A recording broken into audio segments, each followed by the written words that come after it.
Oh, the weather outside ain't frightful yet, but last night's chill has many Texans asking, hey, how's that power grid looking? We'll check it out today on the Texas Standard.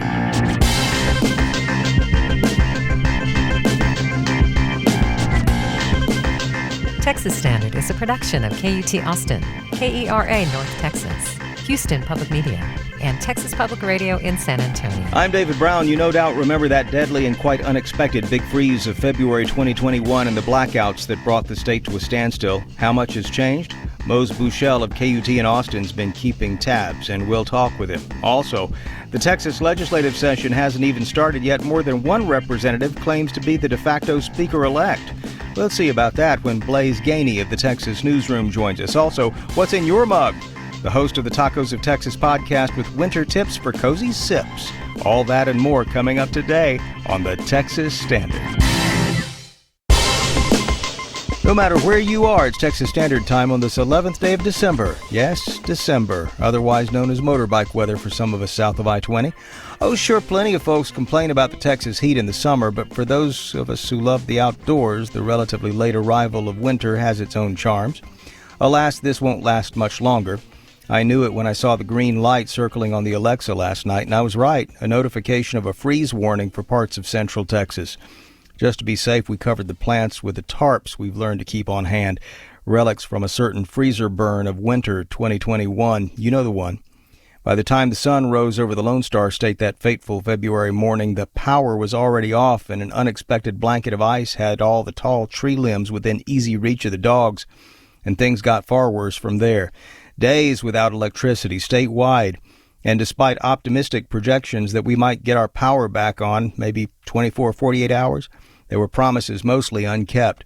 And for many, things would only get worse. It would take weeks for Texas's Department of Health and Human Services to come out with the numbers, attributing 210 deaths to the power outages, citing hypothermia and carbon monoxide poisoning from space heaters. But considering indirect deaths, unofficial estimates were closer to 600 or 700. Yet it was the cause of that deadly power outage that got so many Texans steaming. And in a state with a reputation for clinging to memories, the approach of winter has many asking, could it happen again this year? Mose Buchel of KUT in Austin spent the past several years covering the power infrastructure in Texas. Mose, welcome back. Thanks, David. ERCOT says Texas is better prepared for freezing temperatures this winter. What's changed since the ice storm of 2021? Well, the main thing that they point to is what they call weatherization or winterization of power plants. They started mandating that power plants get ready for freezing cold weather so their components don't freeze up, so basically don't break down in winter storms. They also mandated similar things for the natural gas supply line that feeds a lot of these power plants. Some people are a little skeptical of that. That was accomplished to the same degree, but there certainly are new rules for that. They've also changed the market structure of the way that energy is bought and sold in the state so that there is more electricity kind of in reserve in case the grid gets kind of tight. So they say that helps. Obviously, we've also had a lot more power generation come on. A lot of that is renewables, but also these big batteries that can discharge when things get tight. You know, what I'm not hearing you say, I remember back at the end of that freeze, a lot of folks complaining that the Electric Reliability Council of Texas, talking to ERCOT there, it serves over 90% of Texans, and it's largely been isolated from the national grid, and that limited electricity import during these times of crisis. Has any of that changed? Not really. No. I mean, there is a lot that has not changed. We could also get into, but yeah, we still are an energy island. For all intents and purposes, there are some small connections between our grid and other grids, but basically we run our own show here in Texas. There's a proposal to build a new connection, but again, that would be years off, and there's no real interest, it seems, in the state of unifying our grid with neighboring grids. There are federal proposals and indeed legislation at the federal level that's been proposed, but nothing here. Well, what are the forecasters having to say, and what does that mean given the grid and the state of it? So ERCOT says that we're better off this winter in terms of our risk of an energy emergency or blackout than we were last winter, and they put a number on it recently. The head of ERCOT said that during peak energy demand this winter, We maybe have about a 9% of an energy emergency. This is where they might start taking emergency action to bolster the grid. Last year, he said it was around 12%. Now I'm rounding out these numbers. Now, if we had another storm like we had in 2021, it's a very different picture. ERCOT still says there's about an 80% likelihood of rolling blackouts if we get a storm like that. An 80% likelihood if we get another storm like that. Yeah, a storm that severe. And that was, of course, a really super severe winter storm. But clearly, in the event of another storm of that magnitude, there's still a high likelihood of rolling blackouts. The grid operator says they wouldn't be as bad as last time. It wouldn't be, probably like a days-long crisis like we saw. But, outages, they say, are still at about 80% if we got a storm. So let me get this straight. A warmer winter, but we could have an extreme cold weather event, winter weather event. So what can people do? It's interesting that you say that, because that's actually what they're saying is possible, right? I mean, the meteorologist for ERCOT says that this winter has all the hallmarks of that, what we've seen in recent winters. On average, it's warmer, but we could very likely, possibly see a major cold snap too. So you have to be prepared for that. Speaking of, what do we do to prepare? Okay, so this isn't about electricity, but I would recommend everybody figure out how to shut off water to their house, because you don't want your pipes to freeze and break. And that was a huge problem, if you remember, in that big blackout too. Yeah. It wasn't just an electricity crisis, water crisis too. You want to obviously familiarize yourself with the local emergency procedures. If there are emergency shelters, if you do lose power for long amounts of time. Obviously, a lot of people went out, if they could afford it, got generators, tried to kind of improve the resilience of their own homes, but that's not for everybody, and not everyone can afford that. But still, I mean, you could do something simple like get a little power bank to make sure your cell phone is charged, so you can try to keep getting information if there's an emergency. Obviously, stock up on essentials, all the things you'd do for an emergency. We've been speaking with Mose Buchel, who covers energy and the environment for our home station KUT. Mose, thanks again. Thank you, David.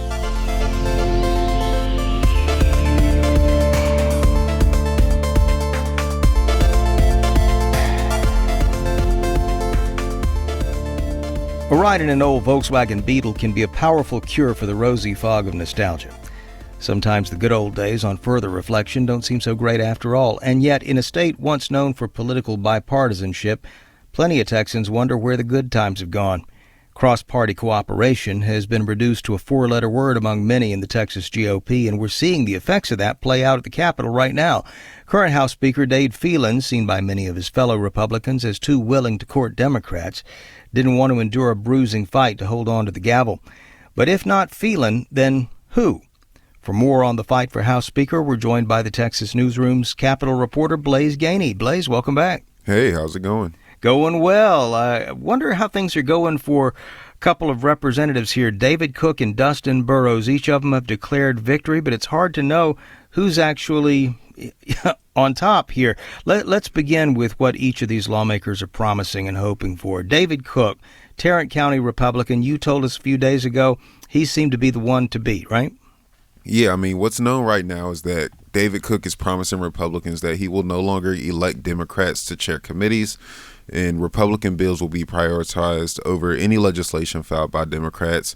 I don't think there's much else to it. Those two issues are something that Republicans have, repeatedly said that they don't want to see. That was one of their issues with Phelan, with the Democratic chairs. And so if David Cook is saying, hey, I'll get rid of that, and, he's their guy, then he could simply be those Republicans' pick to be the Speaker of the House.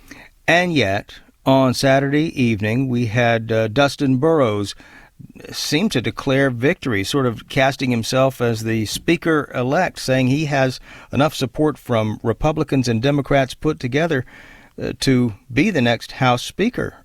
What's the story there? Yeah, I mean, he came out and declared victory. So did David Cook. I think the only path to victory for Burrows is to have a conglomeration of both Democrats and Republicans on his side. He hasn't said this himself, but it's rumored that he's made promises to Democrats that he would make sure no school voucher bill gets out of this session and no ban on taxpayer-funded lobbying.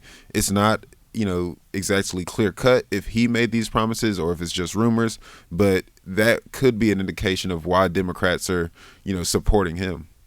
Well, I presume both are conservative Republicans. What's the difference between the two? That Burrows is more willing to make deals with Democrats, or what exactly? Yeah, I mean, I think, Sherry Greenberg, a former lawmaker in the Texas House, really describes the difference to them really well. It has been this battle between what you would call the, traditional Republicans, the maybe business Republicans, and what is now the MAGA Republicans. And so, when she says that, she's basically saying, Burrows is sort of similar to a traditional Republican like George W. Bush is what she told me, whereas Cook, on the other hand, really represents this sort of new era Republican that align more with President-elect Donald Trump. All right, but I know that there are some rules in the Texas House. The GOP caucus says we're going to pick someone that we like. They have picked David Cook. And according to the rules, if you're a Republican, you're not supposed to vote for anyone but who the caucus wants you to vote for. What if we have some Republicans, as Dustin Burrows says, who decide, well, I don't want to vote for Cook. I'm going to vote for Burrows or someone else instead. What sort of consequences or punishment might they face? Yeah, I'll lead off by saying it's not 100% sure if they will be punished or not, but speaking with Brandon Rottinghouse, a political scientist over at the University of Houston, he says what could happen is GOP leadership could make sure that members were censored, and then they'd lose their committee assignments and not be eligible to run in 2026. But Jim Henson, a political science professor at the University of Texas, says even if they aren't punished, the real consequence will be facing primary challengers that will likely have strong backing in 2026. Blaise Gainey, Capitol reporter for the Texas Newsroom. Blaise, thanks again. No problem.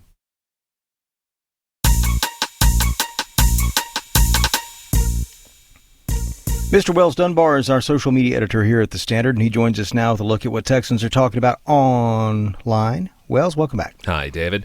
Will the power grid hold? That's the question posed by SB Mathis on our Facebook page, reflecting concerns over the grid and the state's management of it. As we just heard, while another winter storm, Uri, is unlikely, ERCOT's analysis shows an 80% chance of rolling blackouts should a storm of that magnitude pass. On our Facebook page, Savannah Arnold says, how on God's green earth did we end up with this grid? Forget the border wall, the entire energy grid of this state is compromised. Meanwhile, Jaime Solorza is out there doing some work. He says, a friend and I started a tent drive for the homeless here in El Paso, citing these cold temperatures, noting that he distributed 6 tents so far and he's waiting on a shipment for more to come in. Several of the folks we are helping are veterans, he says. And of course, as we heard yesterday on the show, El Paso suffering from a severe cold snap. It's just one story we're talking about today, David. I'll be back with more, including that speaker's race y'all were just talking about. Yeah, Wells Dunbar looking for your comments. He'll be joining us again in about 35 minutes or so. You know how Texas has more people moving here than any other state? Who told you that? Some unconventional wisdom and more as the Standard continues. Support for Texas Standard comes from Teachers Can, a statewide movement to elevate the teaching profession. Businesses and associations can join 150-plus Teachers Can partners in honoring the role teachers play in the success of Texas at teacherscan.org. It's the Texas Standard. I'm David Brown. What do Arkansas, Rhode Island, and North Carolina have that Texas doesn't? If the words inbound migration were on your bingo card, then, well, bingo. Atlas Van Lines, the moving company, just completed a survey of which states were getting more inbound traffic as opposed to which weren't. Texas didn't make the top 10. Despite the fact that it's known far and wide as the fastest growing state in terms of population, Texas landed in the neutral category. So what gives? Couple of things. Texas recently passed 14 million total workers this year, but the annual job growth rates dipped to around 2%. Then there's affordability. Zillow shows the median price of a new home in Texas has boomed by over 40% since 2019. Back then, the median Texas home in, say, Dallas, the state's largest metro area, was slightly lower than that of the nation. Now it's about $8,000 more expensive than the national average. But demographers say the economy continues to grow, its size being a key advantage. You can bet this is a story we'll continue to track here at the Texas Standard. Support for Coverage of Business comes from Texas Mutual Insurance Company, a workers' comp carrier dedicated to handling claims proactively to help injured employees get back on the job and policyholders get back to business. More at texasmutual.com/claims. And you are listening to the Texas Standard. More than a decade after Kimberly Ray tweaked her back at her job, the pain was still bothering her. In early 2021, Ray's provider at Integrity Wellness Center suggested a rhizotomy, in which the nerves responsible for the pain are severed or burned. It's a fairly routine procedure, typically considered low risk. And yet, while under general anesthesia, Kimberly stopped breathing. She never fully regained consciousness and passed away 2 days later at the hospital. Laura Beal writes about Ray's story in a new investigation in Texas Monthly. Laura, welcome to the Texas Standard. Thank you for having me. You write in your story there was a lot Kimberly Ray didn't know about Integrity Wellness Center, and that wasn't her fault. Tell us a little bit about what you found and what you mean by that it wasn't her fault. Well, I think the point of the story is that it can be really difficult to know the history of the providers that you are entrusting with your life. For example, the doctor who was on duty who came in to resuscitate Kimberly after her heart stopped. So I discovered that he had been dismissed from 2 different hospitals over concerns about patient safety. And yet, if you look up his medical license, there's nothing listed because it doesn't appear that anyone ever reported him. Or the CRNA who was taking care of her when she was under general anesthesia, he had also had a couple of incidents where kind of unexplained neurological symptoms while he was on duty, slurring his words and having trouble walking. And she also didn't know any of that. And if you take a wider lens at the clinic, most of the people working there were contract workers. They didn't actually work for Integrity, at least the provider she had. That's something big here, because I think a lot of folks, you walk into a hospital, you think everyone works at the hospital. But as you point out, there are a lot of contract workers here. Yes. I mean, we all kind of think if you walk into a hospital and you see someone in scrubs that they work for that hospital. Yeah.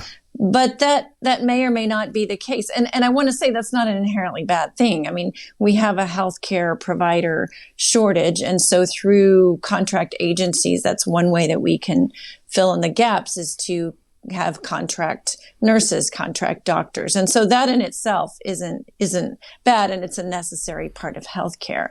But what I do have concerns about is when there are incidents, who's accountable? And so, for example, in the case of the nurse anesthetist, after he had a couple of incidents at other hospitals, he was reported to the board by the contracting agencies. But in the case of the physician who lasted less than a month when he was assigned to a hospital in Longview, it doesn't appear that anyone ever reported him. And I'm not sure why, but there's maybe a demarcation of responsibility that occurs. And let's zoom in a bit on that, because Kimberly's story can be taken as an example of a concerning trend in Texas, right? Yes. So the patient advocates I talk to have a great deal of concern that there is a disincentive to report people to the board, because we have, through 20 years of reforms in malpractice cases, kind of rendered most malpractice cases really not worth the cost of going to court. And so what patient advocates tell me is there's not really a fear now if you have substandard care that a doctor is going to get sued. What they do fear is getting sued if you report them. So, for example, if I were to report a doctor to the medical board, that doctor might sue me, saying you affected my ability to make a living by reporting me. Yeah, and my livelihood. And therefore, other doctors or administrators might have some pause before reporting someone. And so it's much easier just to solve your problem by making it someone else's problem. Are there any lawmakers or organizations that you're aware of working to address this issue, or no? I did interview one patient safety advocate from an organization called Texas Watch, and they really do focus in on, they're a nonprofit, and they focus on trying to make things better for patients, trying to improve patient safety. And they're quite active, and that's one that I'm aware of. Did Kimberly's family get any resolution after her death?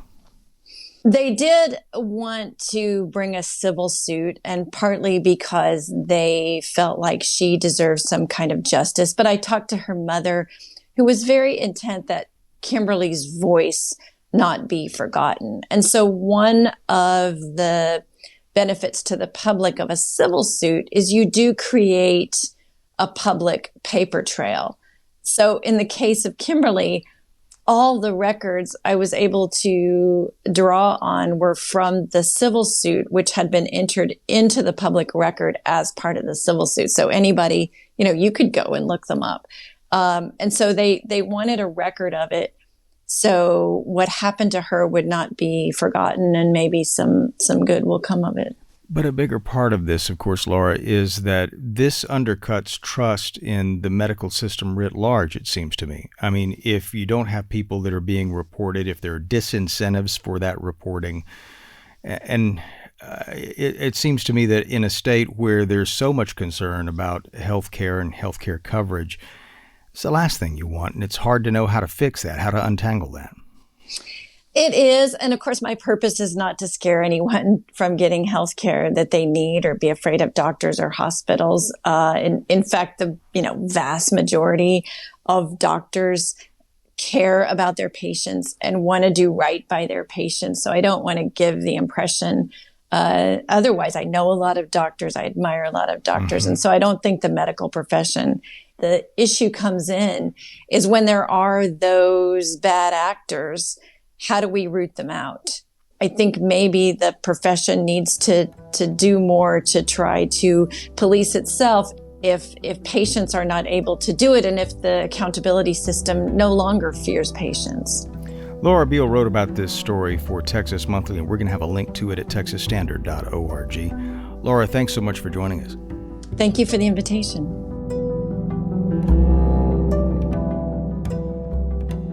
Support for Texas Standard comes from the Texas Tuition Promise Fund and the Texas College Savings Plan, administered by the state of Texas. More on how each plan can help families start saving for future college expenses is at savenowforcollege.org.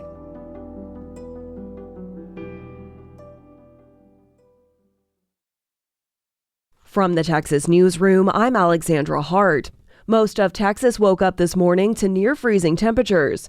National Weather Service meteorologist Bradley Brokamp says the coldest part of the state was in the Panhandle. The upper Panhandle near Amarillo would be lower teens, and then across most areas from, like the Fort Worth, Dallas area, temperatures just a tad above freezing in some of those spots due to, I guess, a little bit of an urban heat island there. Brokamp says it will warm up through the week with a chance of rain in the forecast over the weekend. A federal judge has put a halt to the sale of InfoWars to the satirical website The Onion. Alex Jones challenged the auction, saying a company with whom he has ties offered more cash. The trustee overseeing the bankruptcy proceedings was ordered to reevaluate the sale and report back in a month. There is still no sign of Austin Tice. He's the Houston journalist who has been held captive in Syria for the past 12 years. Federal authorities are reportedly working with the rebels who overthrew the Syrian government to help find him. Every year from roughly Thanksgiving to Valentine's Day, Central Texas's juniper trees release pollen and bring cedar fever to the masses. KUT's Katie McAfee explains what the allergy is and how to minimize symptoms. If you're feeling a little more fatigued than usual, have a runny nose, or a sore throat, it might not be a case of the common cold. It could be cedar fever, an allergic reaction to the pollen released by the many ash juniper trees, also known as mountain cedar trees, in Austin. Not everyone is allergic, and some people have more severe symptoms than others. Kristen Foley with Greater Austin Allergy says you don't need to spend a long time outside to feel its effects. You could just be one that runs into H-E-B to go get groceries, runs out, in and out. And that may be enough for your body to say, oh, I don't like this, and start to feel bad. If you are sensitive to cedar, there are things that you can do to minimize symptoms. Foley says preemptively taking an allergy pill or other over-the-counter antihistamine can help.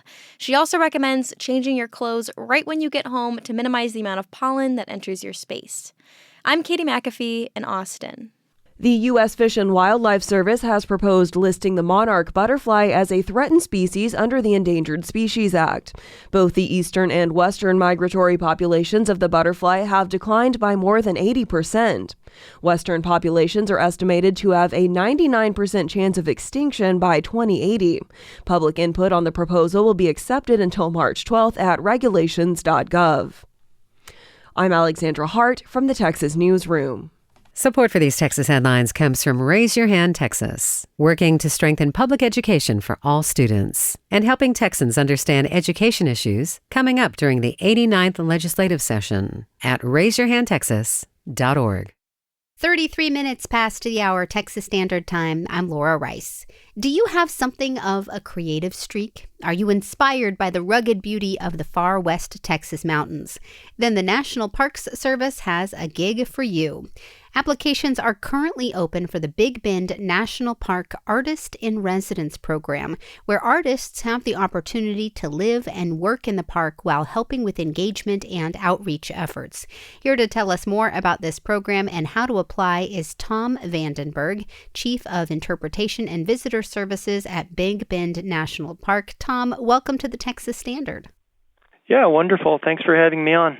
You know what? I'll be honest. This feels like, if I clicked on it on the website, like this is too good to be true. It must be signing me up for terrible emails or something. But this is a real thing, right?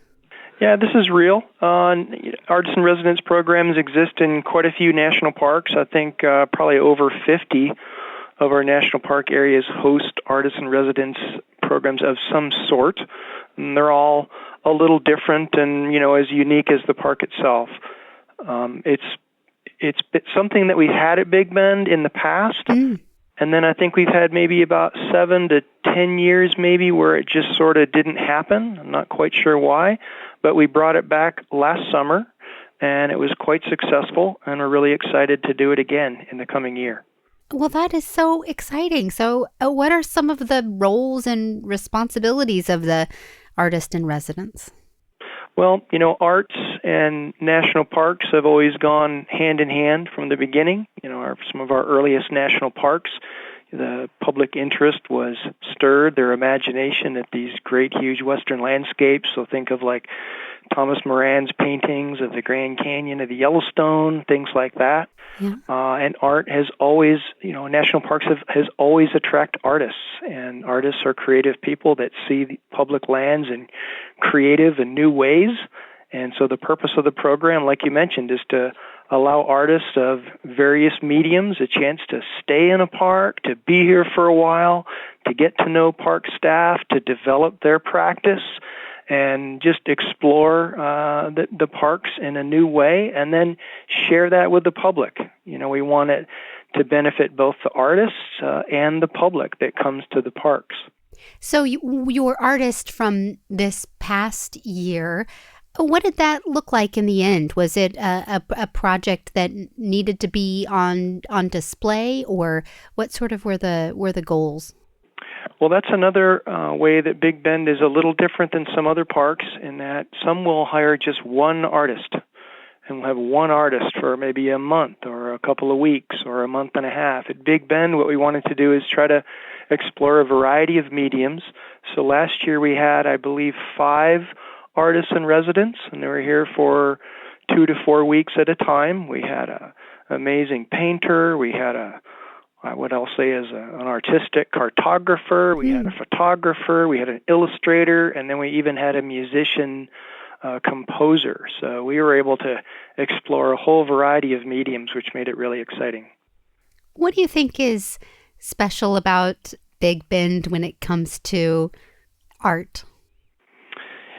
Just the landscape itself just lends itself to just incredible creativity. People see this place in completely new ways often after attending one of the Artists in Residence programs. We had tons of positive feedback, both from the artists themselves, who were just thrilled to be able to be here. We provide a place for them to stay in one of our park housing units.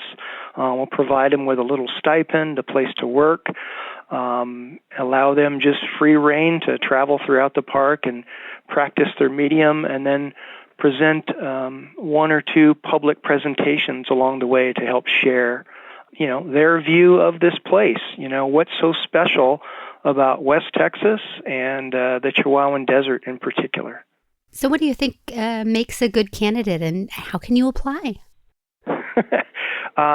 Would recommend people go onto the park website. We're accepting applications now through the end of January. We've already received a few. Last year we had 166 applicants. Oh, wow. And it was pretty difficult to cull those down. They were all really, really amazing. We're looking for, artwork that will help sort of broaden and diversify the story of what's been created previously in the park. We're interested in what their proposal would be for their public outreach presentation. Would it provide visitors new ways to experience the park? And would the program here in Big Bend, how will it further their artistic practice? So we're looking for a variety of things. We'll have a link to more information about the program at texasstandard.org. We've been speaking with Tom Vandenberg, Chief of Interpretation and Visitor Services at Big Bend National Park. Tom, thanks. Thank you very much.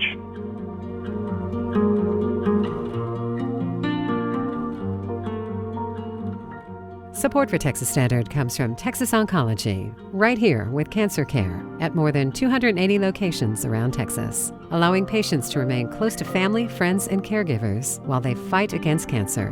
More at texasoncology.com.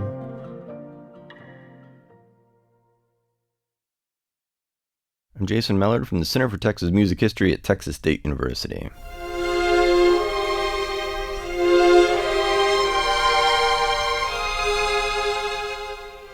This week in Texas Music History, we meet an East Texas opera singer who became an ambassador on the world stage. On December 8, 1903, opera singer and civic leader Zelma Watson George was born in Hearne, Texas. As the daughter of a prominent Baptist minister, Zelma moved around as a child, from Hearne to Palestine to Dallas to Hot Springs, Arkansas.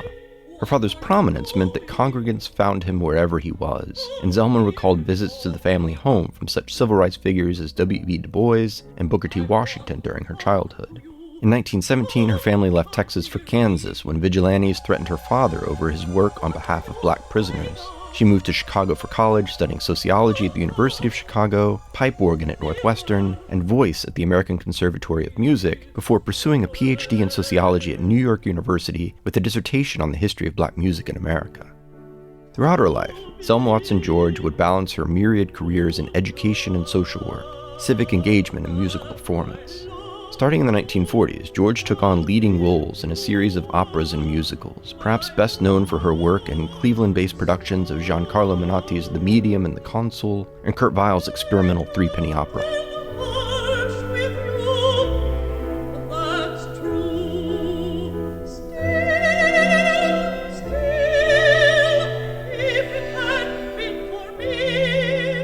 In the 1950s, George's interest in civil rights led her to serve as an advisor in the Eisenhower administration, and she would go on to become a member of the U.S. United Nations delegation by 1960. She represented America abroad in both her political and cultural capacities, attending a Ban the Bomb conference in Ghana in 1963 and a World Festival of Black Art in Senegal in 1966 with Duke Ellington and Marian Anderson. She worked with the Ohio Job Corps of LBJ's Great Society program and as a leader in PBS during the Nixon years, in addition to her work with the NAACP and the League of Women Voters in Cleveland. Zelma Watson George lived a long and full life, fitting for an operatic diva, and passed at age 90 in 1994. And you can hear music from the Lone Star State 24/7 on the Texas Music Experience at tmx.fm. For the Texas Standard, I'm Jason Mellard.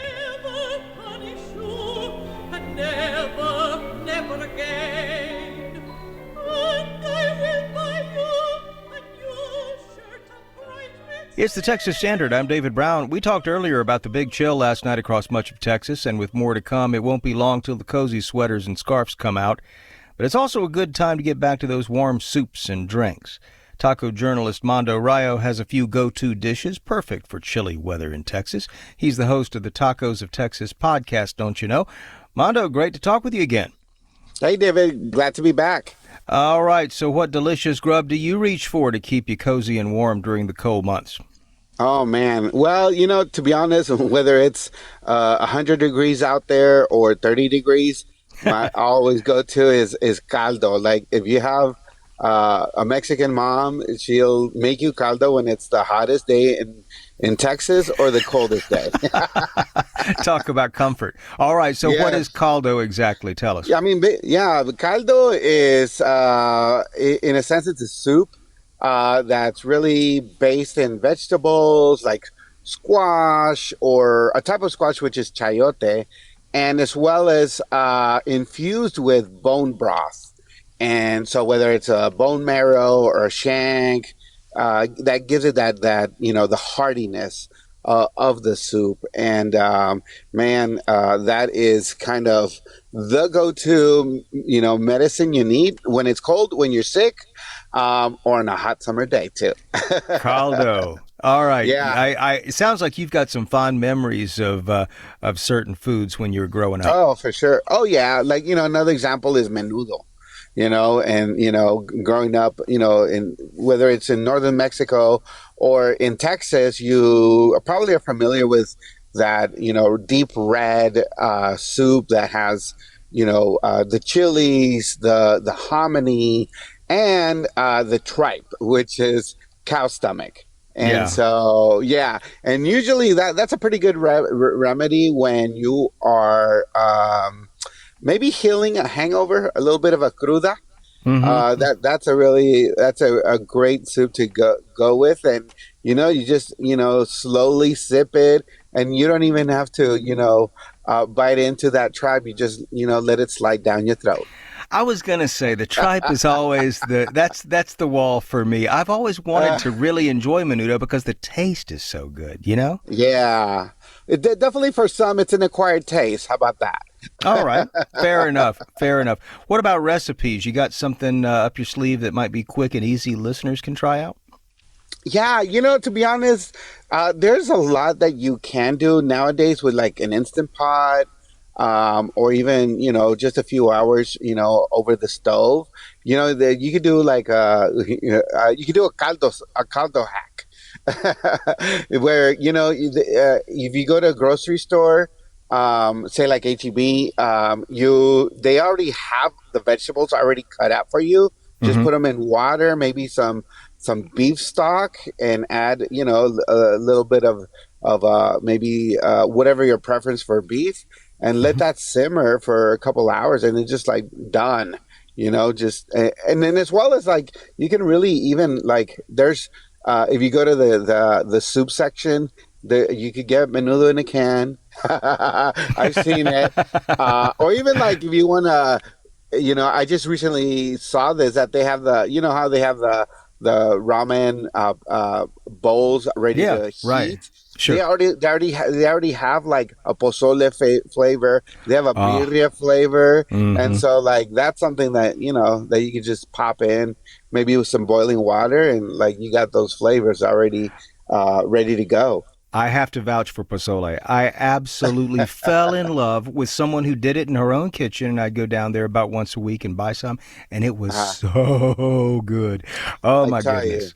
Yeah, it's what you need. It's what your body needs. It's like it's craving it almost. Yeah, exactly. It's like very comforting. It's a comfort food, and it makes you just feel nice and warm inside.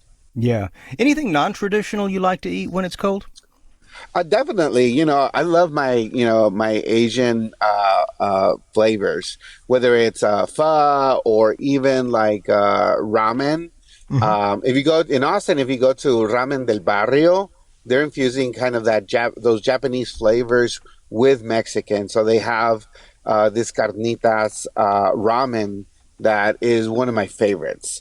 And so I love that because it infuses those flavors, and you get the chilies of both worlds. Ramen del Barrio. I haven't heard of that before, but it makes perfect sense. I mean, to mix those flavors. That's wonderful. Yeah. Great tip. Yeah. So that's definitely, just some of these places you'll wait in line because everybody just kind of wants a warm meal, but just get there early.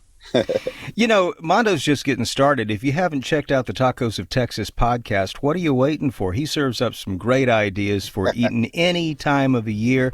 We're going to have a link to it and a whole lot more over at texasstandard.org. Mondo Rayo, host of the Tacos of Texas podcast. Great to talk with you again, sir, and stay warm. Happy holidays, by the way. Yeah, happy holidays to you and the Texas Standard team.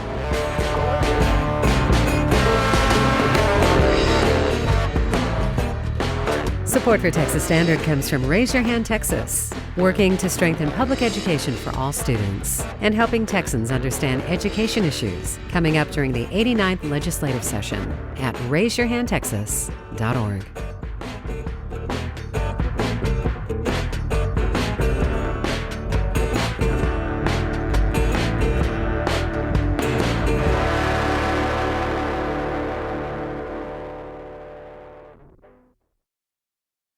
It's the Texas Standard. I'm David Brown. It's usually close to the ground, often with hydraulics that can throw the front into the air. The paint jobs are often lush and gorgeously deep, frequently with metal flake and pinstripes, too. Plenty of chrome and custom upholstery.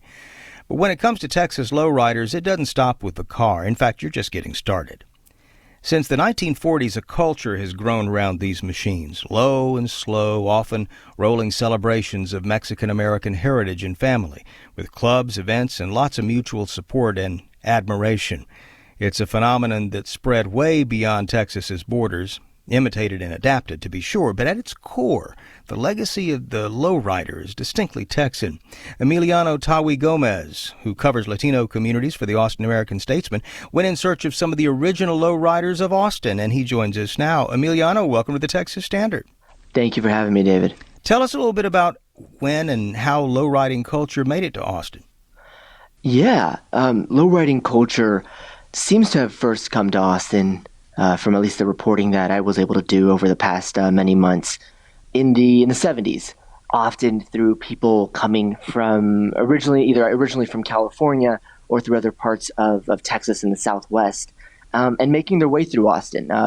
Often veterans or just young kids who were coming over who had family, perhaps from California, were hearing about the stories through many, many different ways, through cousins, through aunts, through uncles, or just through friends. And people were drawn to it because it was a way to be different, a way to show who one was, and that one wasn't necessarily like the majority culture that wasn't accepting one. And just like elsewhere in Texas, during this time, young Austinites, very often young Austinites, were really becoming attracted to the beauty of what they could do and how they could express themselves.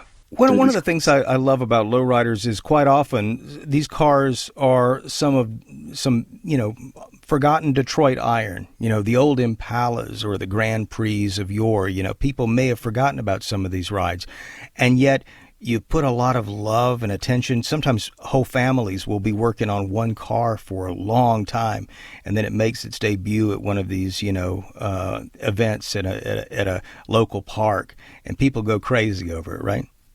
Yeah, they do. No, I think it's a beautiful way to show the style, right, and the aesthetics and the beauty of form and of design often in the American tradition. I think what's also interesting is that, you'll hear a lot of these older lowriders who've been creating and customizing cars, like you said, with family, with friends for decades, I think complain about the fact that now these cars are much harder to get.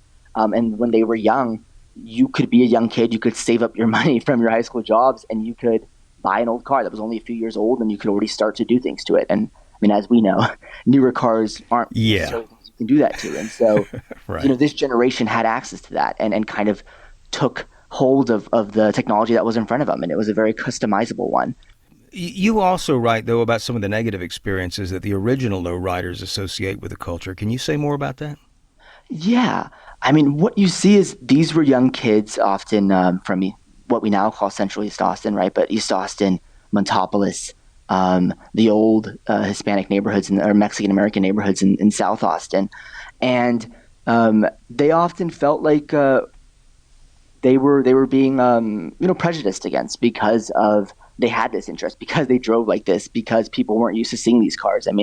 The amount of anecdotes you get of people remembering Austin police looking at them differently or just stopping them was quite numerous. And actually, I believe in the early 80s, that resulted in a program where Austin police in the city created or hired an individual from the east side to be sort of a go-between between the lowriders and the police department, so they could switch around the conversation could happen to change some of the infractions that the police were using to commonly ticket lowriders. So yeah, now it might be something that has been drawn into the mainstream, and that the Bullock celebrates, and that nonprofits celebrate, right, and that gets public funds to show in some extent. But for a long time, that wasn't the case. And I think that's an important thing to talk about.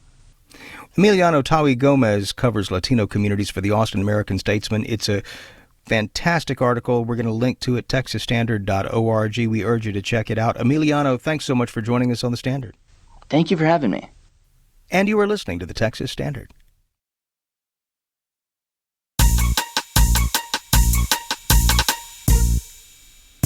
Low riders. Man, I love those cars. Wells Dunbar is our social media editor, and he's been checking out what Texans are talking about online. Wells, what do you see? Howdy, David. Well, speaking of cool stuff, Jimmy Kelly says Lubbock, Texas, the temperature was 28 degrees this morning. Say it ain't so. Not exactly a lowrider. He says it's great that our electric vehicle has a climate control timer, so it's nice and warm by the time we piled in with the kids. Yeah, and I could imagine you would need that. It was pretty chilly here in Central Texas, but not quite that bad. Good goodness.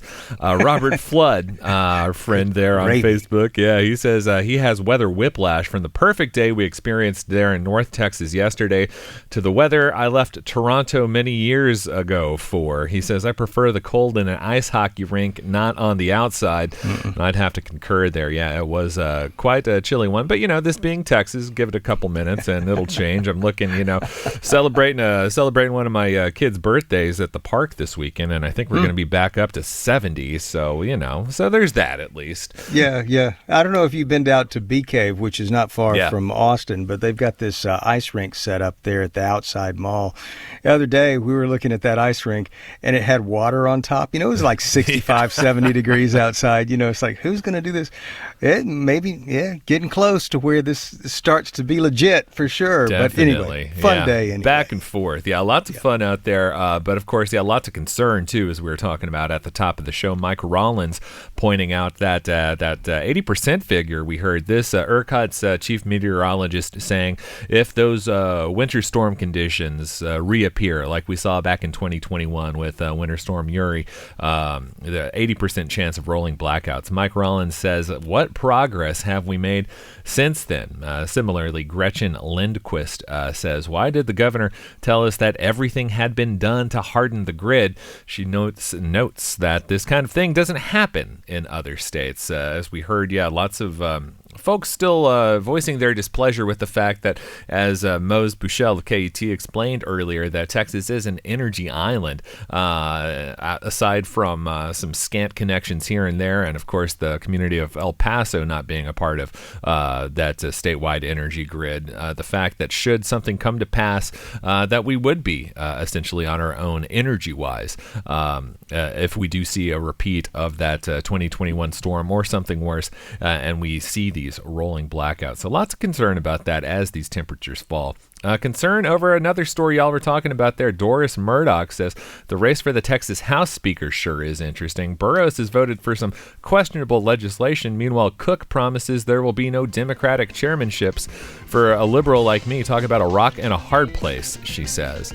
So, I was talking to Blaze Gainey earlier. Yeah, what a great time he chose to start reporting on these Texas politics, because, man, this really is a doozy shaping up there in the Capitol, it looks like, David. Certainly is. We're going to have our hands full. Blaze is going to have his hands full, that's for sure. And of course, this is a story we're going to continue to track here at The Standard. We're out of time for today's broadcast. You can keep up with the news 24/7, texasstandard.org. We'll be back here tomorrow. Hope you can join us. Philanthropic support for Texas Standard comes from Casey and Scott O'Hare, the Winkler Family Foundation, Lynn Dobson and Greg Woldridge, Adrian Killam, the George Huntington family, and St. David's Foundation. Additionally, Texas Mutual Insurance Company is a founding sponsor of Texas Standard.